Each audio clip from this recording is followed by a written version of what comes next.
आपकी first delivery सी section के through हुई है और आप चाहते हैं कि आपकी दूसरी डिलीवरी नॉर्मल डिलीवरी हो, तो आज का वीडियो आपके लिए। आज हम बात करेंगे VBAC के बारे में। VBAC क्या होता है और इसके कौन कौन से रिस्क फैक्टर हैं, किन किन केसेस में VBAC पॉसिबल है और हम बॉडी को किस तरीके से इसके लिए प्रिपेयर कर सकते हैं, वो भी safely, scientifically and natural way में। इसके बारे में आज हम डिस्कस करेंगे। Hey everyone, I'm Dr. Garima Vishwas. I'm antenatal and postnatal fitness expert and pregnancy and women health fitness therapist. अगर आप हमारे चैनल पर नए हैं, हमारा ये जो चैनल है उसमें हम बात करते हैं वुमेन हेल्थ, फिटनेस और उनकी वेल बीइंग की। तो आज का वीडियो उन सारे लोगों के लिए बहुत इंपॉर्टेंट है जो पहली डिलीवरी जिनकी सी सेक्शन के थ्रू हुई है और अब वो चाहते हैं कि दूसरी डिलीवरी जो है वो नॉर्मल डिलीवरी के थ्रू हो। तो आज के वीडियो में मैं आपको बताऊंगी पहली चीज की VBAC होता क्या है। देखिए, VBAC का मतलब होता है vaginal birth after C section. That means अगर किसी की पहले सी सेक्शन के थ्रू डिलीवरी हुई है और दूसरी जो डिलीवरी है वो नॉर्मल वेजाइनल मोड के थ्रू होती है, तो उसे हम कहते हैं vaginal birth after C section. किन किन कंडीशंस में कौन कौन सी ऐसी मदर्स हैं जो एलिजिबल हैं VBAC के लिए, तो इसके लिए बहुत सारे टर्म्स होते हैं। लाइक आपकी 2 प्रेगनेंसी के बीच में 18 महीने से लेके 24 महीने तक का गैप होना चाहिए। सेकेंडली, आपकी ये जो डिलीवरी है,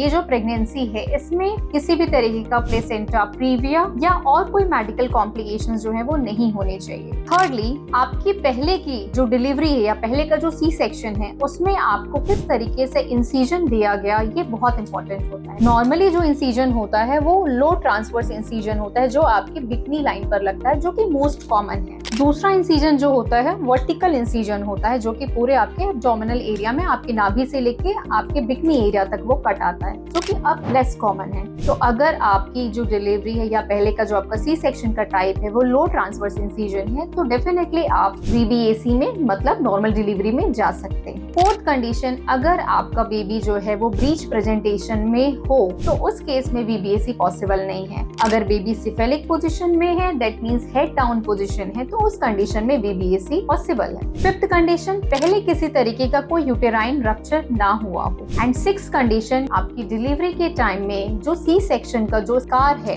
उसकी जो थिकनेस है अगर वो 2.5 mm से कम है, तो आप नेक्स्ट डिलीवरी के लिए नॉर्मल वेजाइनल डिलीवरी में नहीं जा सकते हैं। अब ये स्कार की थिकनेस कैसे पता चलती है? इसके लिए अल्ट्रासाउंड, जब आपका 32 से लेके 34 वीक के बाद के बीच का जो अल्ट्रासाउंड होता है, उस अल्ट्रासाउंड में से स्कार की थिकनेस पता लगती है। तो अगर स्कार की थिकनेस 2.5 mm से कम है तो फिर आप VBAC में, that means normal vaginal delivery पे नहीं जा सकते। एंड उसके अलावा आपके पहले की डिलीवरी में सी सेक्शन का रीजन क्या था? अगर लेबर प्रोग्रेस नहीं कर रहा था या आपका पेल्विक आउटलेट का साइज जो है वो छोटा है, तो उस कंडीशन में भी वेजाइनल डिलीवरी के चांसेस कम हो सकते हैं। तो अगर आप ऐसी मदर हैं जिनकी पहली डिलीवरी सी सेक्शन से हुई है और अब आप चाहते हैं कि आपकी डिलीवरी नॉर्मल डिलीवरी के थ्रू हो, तो उसके लिए सबसे पहली चीज कम्युनिकेशन। दैट मींस आपको अपनी गायनिक के साथ कम्युनिकेशन रखना है, कम्युनिकेट करना है कि व्हाट डू यू वांट, आपके डिजायर्स क्या हैं, और गायनिक उस समय डिसाइड करेंगे कि उस समय आपकी मेडिकल कंडीशंस क्या है, आपके स्कार की थिकनेस कितनी है, आपका बेबी का जो पोजीशन है वो कैसा है। तो ये आप उनके साथ डिसाइड करके, आप कम्युनिकेट करके आप इसे अच्छे से डिसाइड कर सकते हैं और इसमें आपकी डॉक्टर आपकी हेल्प करेंगे। देन उसके बाद आती है नेक्स्ट कंडीशन कि इसके लिए हम प्रिपेयर कैसे कर सकते हैं। अगर आपकी पहली डिलीवरी सी सेक्शन के थ्रू हुई है और जितनी मैंने आपको कंडीशंस बताई वो सब कंडीशंस फाइन है, आप एलिजिबल हैं VBAC के लिए, तो अब ये टाइम है कि आपको अपने आप को प्रिपेयर करना चाहिए। प्रिपेयर करना मीन्स इस समय प्रिपरेशन में हमारी आती हैं 2 चीजें, फिजिकल प्रिपरेशन, मेंटल प्रिपरेशन। अगर आप सेकेंड ट्राइमेस्टर से ही एक्सरसाइजेस में जाते हैं, अगर आपकी डॉक्टर ने मना नहीं किया तो वेल एंड गुड। अगर आपने सेकेंड ट्राइमेस्टर में एक्सरसाइज नहीं की तो इस समय आपको थर्ड ट्राइमेस्टर में जरूर से जरूर एक्सरसाइजेस पे आना है। अब इस समय आप कौन कौन सी एक्सरसाइजेस पे आ सकते हैं? वैसे तो मैंने एक्सरसाइजेस के ऊपर बहुत सारे वीडियो बनाए हैं, बट मैं यहाँ पे आपको ब्रीफली बता देती हूँ। यहाँ पे आपको एक चीज ध्यान रखना है कि आपको अपनी पैल्विक की मोबिलिटी बढ़ानी है। तो इस समय आप पैल्विक टिल्टिंग कर सकते हैं, हिप रोलिंग एक्सरसाइजेस होती हैं, एंड बहुत सारी ऐसी ऐसी एक्सरसाइजेज जिसमें हिप ओपनिंग हो रही है या स्क्वेट्स, मैं उन एक्सरसाइजेस का आपको लिंक दे दूंगी डिस्क्रिप्शन बॉक्स में। आप उन एक्सरसाइजेस को चेक कर सकते हैं और आप उनके अकॉर्डिंग उन एक्सरसाइजेस को फॉलो करते हुए अपने आप को लेबर के लिए प्रिपेयर करना स्टार्ट करिए। अगर आप एक्सरसाइज भी नहीं कर पा रहे तो मैं यहाँ पे आपको रिकमेंड करूंगी कि आप डेली कम से कम 30 मिनट्स वॉक जरूर करिए। इस तरीके से अगर आप थर्ड ट्राइमेस्टर में अपनी एक्सरसाइजेस ये सब करते हैं तो डेफिनेटली आप अपने बॉडी को प्रिपेयर कर रहे हैं नॉर्मल डिलीवरी की। लेकिन मैं हमेशा कहती हूँ कि देखिए, लेबर के लिए जब प्रिपरेशन की बात आती है तो फिजिकल प्रिपरेशन बस से बात नहीं बनती है। इस समय मेंटल प्रिपरेशन भी उतनी ही इम्पोर्टेंट है।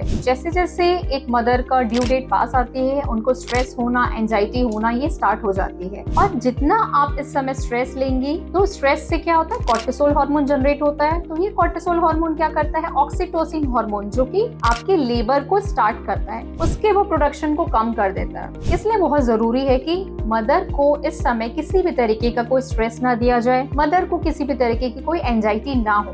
उसके लिए आप योग करिए, मेडिटेशन करिए, प्राणायाम करिए। तो बहुत सारे ऑप्शंस हैं जिससे आप अपने आप को मेंटली प्रिपेयर कर सकते हैं। सो अगर आप अपने आप को सी सेक्शन के बाद नॉर्मल डिलीवरी के लिए प्रिपेयर करना चाहते हैं तो आप ये सब चीजें करना स्टार्ट करिए और साथ में अपना माइंड मेकअप भी करिए। अपने आप को इन चीजों के लिए प्रिपेयर करने के लिए अपने आप को मेंटली भी स्ट्रॉन्ग करिए। सो आई होप कि अब आपको समझ में आ गया होगा किन किन कंडीशन में हम VBAC में जा सकते हैं, किन कंडीशन में नहीं जा सकते हैं। तो आई होप कि आज का वीडियो आपको इन्फॉर्मेटिव लगा होगा। आप जरूर अपने फ्रेंड और फैमिली के साथ शेयर करिए। चैनल को अगर आपने अभी तक लाइक नहीं किया तो लाइक और सब्सक्राइब जरूर करिए। साथ में बेल आइकॉन को प्रेस करिए जिससे कि आने वाले हर एक वीडियोस आप तक पहुंच पाए। अब हम मिलेंगे नेक्स्ट वीडियो में। Till then be happy, be healthy and stable. Thank you.